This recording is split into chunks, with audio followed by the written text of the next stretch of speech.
Após Choi-won sumir das gravações do documentário e deixar todos preocupados, ele encontra a avó de Yeon-soo, e ao notar que ela carregava algumas compras, ele se ofereceu para ajudá-la a levar as compras para casa.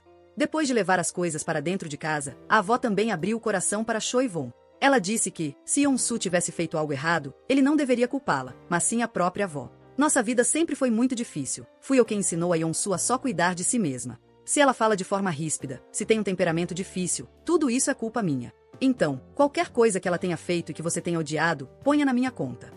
Mas Choi-won respondeu dizendo que Yeon-soo não tinha nada de errado. Ela é incrível, incrível a ponto de eu não estar à altura dela. Ao ouvir isso, a avó ficou ainda mais curiosa. Se ele pensava assim, por que os dois tinham terminado? Mas nem o próprio Choi-won sabia explicar. Talvez, pensou ele, só Yeon-soo teria essa resposta. Enquanto isso, Yeon-soo percorreu ruas e becos da cidade à procura de Choi-won. Já era noite quando, numa pequena lanchonete de esquina, ela finalmente o encontrou. Ao vê-la, Choi-won não disse nada. Apenas continuou bebendo em silêncio. Essa atitude tão estranha deixou Yeon-soo desconfiada. Ela pediu que ele dissesse qualquer coisa, até palavras duras, se quisesse, mas Choi-won continuava calado. Sem saída, Yeon-soo trouxe à tona a ideia de voltarem a ser amigos. Disse que havia pensado muito sobre isso, mas percebeu que não conseguiria ser apenas amiga dele, não porque o odiasse, mas porque o amava. Justo quando Yeon-soo ia confessar seu amor, Choi-won a interrompeu. Ele disse, quando você apareceu, de repente, eu fiquei inexplicavelmente irritado, te odiei por algum motivo que eu não entendia. Mas agora sei o porquê. Talvez fosse porque eu queria ver você me amando de novo. Por favor, continue me amando. Não solte minha mão.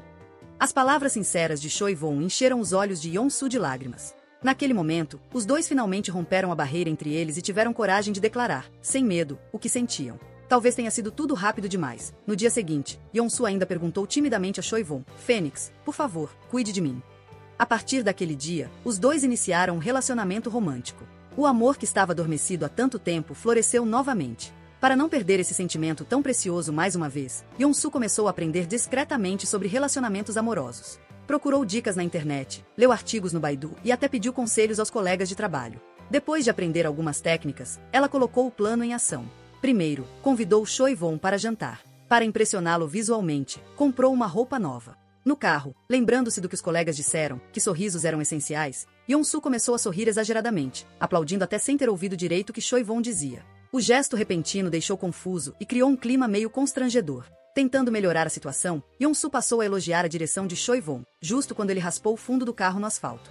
Depois, ela elogiou suas mãos, dizendo que eram grandes e bonitas, um elogio tão forçado que deixou Choi-won desconfortável.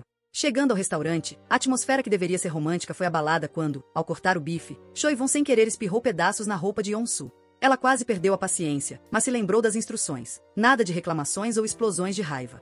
Engoliu a irritação e seguiu adiante. Depois do jantar, os dois foram passear às margens do rio Han. Quando viram que não havia ninguém por perto, Yeon-soo tomou coragem e beijou Choi-won. Mas, surpreendentemente, ele deu um leve tapa em sua testa. Confuso com o comportamento dela, perguntou o que estava acontecendo.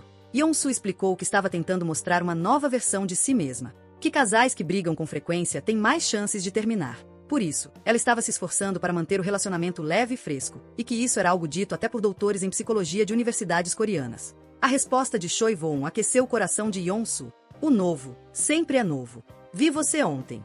Vejo você hoje. E mesmo assim, é como se fosse pela primeira vez. Olha só, você já parece diferente de novo. Apesar de achar as palavras dele bonitas, Yeon-soo ainda tinha medo de estragar aquele amor tão difícil de conquistar. Confessou. Todas as vezes sou eu quem encontra motivos para brigar. E fico reclamando, todos os dias. Não quero mais ser assim. Ao perceber a preocupação sincera no coração de Yeon-soo, Choi-won respondeu com firmeza. Choi-won disse a Yeon-soo que gostava de cada uma das reclamações dela, que gostava dela exatamente daquele jeito. Essas palavras fizeram com que todas as inseguranças de Yeon-soo se dissipassem. Naquele momento, o amor entre eles finalmente ganhou forma, se tornou algo real e palpável. O que eu amo em você não é apenas uma parte, mas tudo. Amo você por inteiro, por completo. Olá a todos! Antes de continuar com o vídeo, gostaria de pedir que vocês nos ajudem, curtindo e comentando esse vídeo, para que ele seja indicado a mais pessoas e também se inscrevendo no canal para ajudar no nosso crescimento. Obrigada! O amor de Choi-won florescia. No entanto, sua carreira enfrentava dificuldades. Durante a exposição de suas obras, ele reencontrou o artista Nua, o mesmo envolvido no caso de plágio anterior. Até então, Choi-won nunca havia se pronunciado sobre o ocorrido, mantendo uma postura indiferente. Essa atitude irritava profundamente Nua, pois não era a primeira vez que ele agia assim.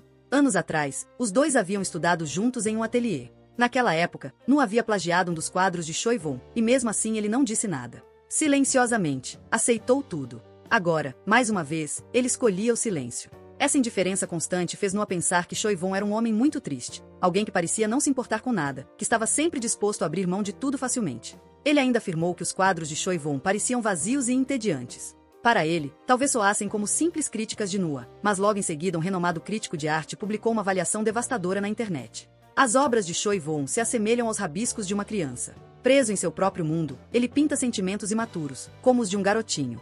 Não se sente a alma do artista por trás das ilustrações. Apesar da técnica refinada, falta empatia, falta emoção verdadeira. A crítica foi como um balde de água fria. Palavras afiadas que atingiram Choi Von em cheio, mergulhando em um mar de dúvidas sobre si mesmo. Para romper com essa prisão interna, ele decidiu partir para Paris, a fim de se aperfeiçoar e se reencontrar como artista. Choi Von queria que Yeon-su fosse com ele, mas a avó dela havia adoecido e estava internada no hospital. Se ela fosse, não haveria ninguém para cuidar da avó. Por isso, Yeon-su recusou o convite. Mas, diferente do passado, ela não soltou a mão de Choi Von. Escolheu ficar e esperar. Assim, Choi Von embarcou para Paris. Durante esse tempo, os dois continuaram conectados, fazendo videochamadas diariamente. O amor entre eles se manteve firme, mesmo à distância. Mas, certo dia, o silêncio se estendeu demais. Já era noite e Yeon-su ainda não havia recebido nenhuma mensagem de Choi Von. Preocupada, começou a imaginar mil coisas. No meio da angústia, finalmente o telefone tocou. Era ele. E assim que Yeon-su atendeu, Choi Von confessou: "Eu te amo." Aquela era a frase que Yeon-su esperou por 10 anos. Seu coração se encheu de alegria, mas, ao mesmo tempo, ela sentiu uma pontinha de tristeza. Porque, no fundo, Yeon-su sonhava em ouvir essa frase pessoalmente. Foi nesse momento que ele pediu para ela olhar para trás. E como quando um desejo é realizado, Yeon-su viu Choi Von ali. Nesse momento seu coração se aqueceu como uma fogueira. E ela correu para finalmente abraçar o seu grande e eterno amor.